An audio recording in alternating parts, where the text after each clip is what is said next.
Hello guys! Andito na naman po tayo.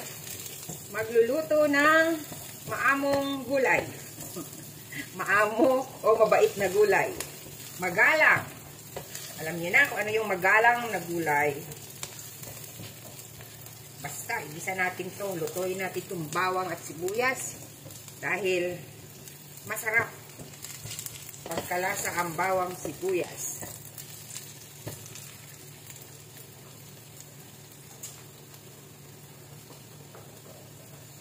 Bango. Ito na, ang magalang na gulay. Yes, ang upo. Upo. Lutuin nyo na po ako. Magalang na gulay.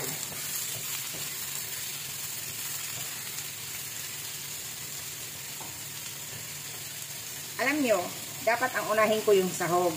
Kaya lang, masyadong matilamsi. Kaya inuna ko ang gulay. Saka ko na isunod itong ating sahog. Yes! Oh. Ganun lang yun. Sa bituka rin lang naman ang laman niyan. Diba? Pahihirapan pa ba natin ang ating sarili?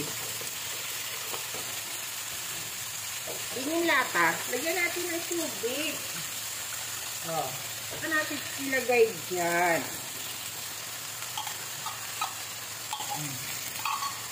Sayang. Diba? Napakadali. Basta tumalikod yung amo. At basta may maluluto dyan.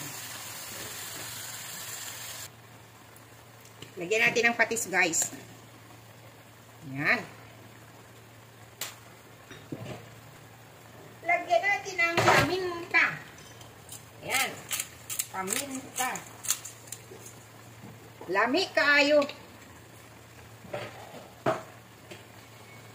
Shout out sa mga may allergy sa malalansa, hindi kayo pwede dito.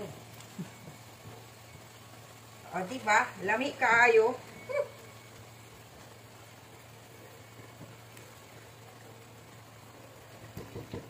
Tikman natin, guys. Kung ano na ang lasa. Lami. Tulad ng nasabi ko, shout out sa may mga allergy sa malansa, hindi pwede sa inyo. Kasi ang sardinas malansa, then lagyan ko pa po yan ng scrambled egg. Oh, ayan, shout out lang. That's my own version. Kasi yung kasama ko dito, hindi ito mabubuhay ng walang sabaw.